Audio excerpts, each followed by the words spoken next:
اور دوسرا ان دواؤں کی وجہ دواؤں کے بد اثرات جو کہ ہم پہ مرتب ہو رہے ہوتے ہیں، بے محابہ دواؤں کا استعمال یا ایسی چیزوں کا استعمال جن کو ادویات کے زمرے میں رکھا جاتا ہے، اگر ان کا استعمال بغیر کسی وجہ کے مستقل رکھا جائے اور غذا پر دھیان نہ دیا جائے تو ہم مزید بیمار سے بیمار تر ہوتے چلے جاتے ہیں۔ صحیح صحیح۔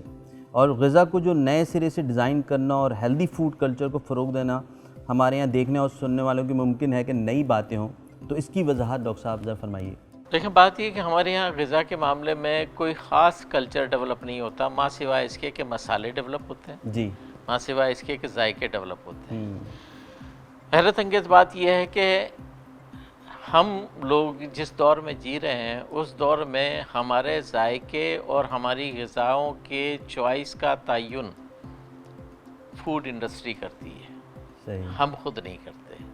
ہماری صحت سے ہم لگا کھاتی ہوئی چیزیں نہیں کھاتے، بلکہ اس انڈسٹری کی کین میں یا دیگر فروزن صورت کے اندر ملتی ہوئی چیزیں یا پھر جینیٹکلی موڈیفائڈ چیزوں کو ہم استعمال کر کے اور اس سے زیادہ کھانے کی کوشش کرتے ہیں۔ خاص طور پر میں یہ کہوں گا کہ جو بازار میں کھانے دستیاب ہوتے ہیں، جی، جن میں صرف ذائقے کو مد نظر رکھا جاتا ہے، وہاں پر ان کی کوالٹی، ان کے اندر پائے جانے والے اجزاء اور ان سے صحت مند رہنے کا تعلق قطعی طور پہ دھیان نہیں دیا جاتا۔ اور ضرورت اسی بات کی ہے کہ ہم مستقبل میں فوڈ کلچر کو اگر ڈیولپ کرنا چاہتے ہیں تو فوڈ کلچر میں اس بات کو یقینی بنانا ہوگا کہ ہم لوگ وہ چیزیں استعمال کریں جن سے صحت سے تعلق ہے، بالکل، ذائقے سے نہیں۔ ذائقے سے نہیں ہے۔ ذائقہ بے شک ایک اہمیت رکھتا ہے اور رغبت پیدا کرتا ہے، لیکن اگر ذائقے کو ہم مرغن سے مرغن اور مسالے سے مسالے دار بناتے چلے جائیں گے تو وہ ہماری صحت کو بجائے فائدے کے نقصان دیتا ہے۔ ٹھیک ہے، بہت ہی انٹرسٹنگ گفتگو ڈاکٹر صاحب کی۔ ہر دفعہ ڈاکٹر صاحب ہر ایپیسوڈ میں ایک نیا پیراڈائم دیتے ہیں، ہمیں سوچنے کا ایک نیا نظریہ دیتے ہیں، اور ہمیں اس کو صرف سوچنا نہیں چاہیے بلکہ اس پہ سمجھنا چاہیے اور اپنی صحت کے حوالے سے اس کے اوپر باقاعدہ پھر ہمیں عمل بھی کرنا چاہیے۔ ڈاکٹر صاحب، یہ سمجھنا کس حد تک درست ہے کہ غذا ہر دائمی بیماری کی حالت میں ادویاتی علاج کا بدل ہے؟ قطعی نہیں، ہر دائمی بیماری کا کوئی بھی بدل نہیں ہو سکتا، غذا سے ہم علاج نہیں کر سکتے، اچھا، لیکن ہر دائمی بیماری کو ٹال سکتے ہیں، اس کی شدت میں کمی لا سکتے ہیں اور اس کے ساتھ جینا سیکھ سکتے ہیں۔ ٹھیک ہے، اور یہ ہم غذاؤں کے ساتھ ممکن بنا سکتے ہیں اگر غذا مناسب انداز میں لی جائے۔ جیسے اب مثال دوں کہ ذیابیطس بہت سارے لوگوں کو آپ نے دیکھا ہوگا ہو رہی ہے اور اس کے نمبر جو ہے وہ رائز ہو رہے ہیں۔ بالکل، کیا اس میں ہم مجبوراً غذا کو تبدیل کرنے پر مجبور نہیں ہو جاتے؟ صحیح، جب کسی چیز کو ہم مجبوراً کر رہے ہوتے ہیں تو اس کا مطلب یہ ہوتا ہے کہ وہ اب اس سے فرار حاصل نہیں رہا۔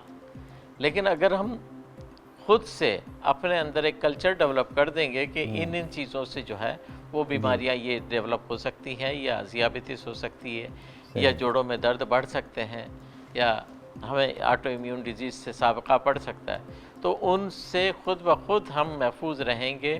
اور الٹیمیٹلی جیسا کہ میں نے پہلے بتایا کہ ہم وہ برڈن بھی کم کر رہے ہوتے ہیں جو ہمارے ملک پر، ہمارے صحت کے اداروں پر ہو رہا ہوتا ہے۔ صحیح صحیح، بالکل صحیح۔ غذا صحت کو برقرار رکھنے اور بیماریوں کے علاج اور ہومیوپیتھی کے اصولوں کے تناظر میں ہمارے ناظرین کے لیے آپ کیا فرمائیں گے؟ دیکھیں، غذا کے حوالے سے ہومیوپیتھی نے بہت دھیان دیا ہے۔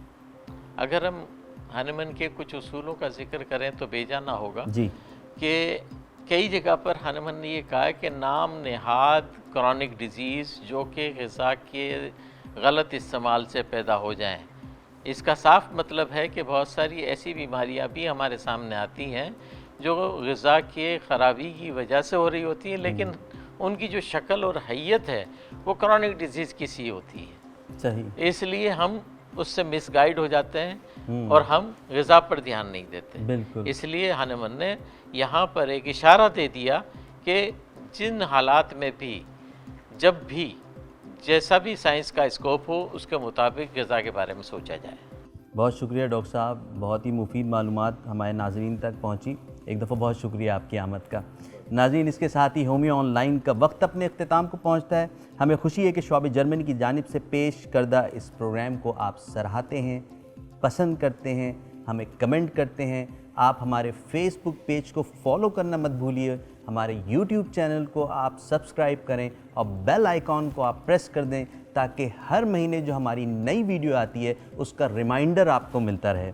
ناظرین، شعبے کی یہ کاوش بنیادی طور پر ایک سوشل سروس ہے جس کا مقصد صحت و علاج کے متعلق مستند معلومات اور آگاہی فراہم کرنا ہے۔ باقاعدہ اور مکمل علاج کے لیے براہ کرم آپ اپنے مقامی ہومیوپیتھک ڈاکٹر سے رجوع کیجیے۔ اس سوشل سروس کے لیے شعبہ جرمنی اور پاکستان میں ان کے ایکسکلوسیو پارٹنر ڈاکٹر حمید جنرل ہومیو پرائیویٹ لمیٹڈ اور دارالادویات کی خدمات قابل قدر ہیں۔ ناظرین، یہ سلسلہ ہمارا جاری و ساری ہے۔ انشاءاللہ نیکسٹ ایپیسوڈ میں ہم آپ کے سامنے پھر کچھ نئے موضوعات لے کر حاضر خدمت ہوں گے۔ جب تک کے لیے اپنے میزبان علی امام کو اجازت دیجیے۔ السلام علیکم ورحمۃ اللہ وبرکاتہ۔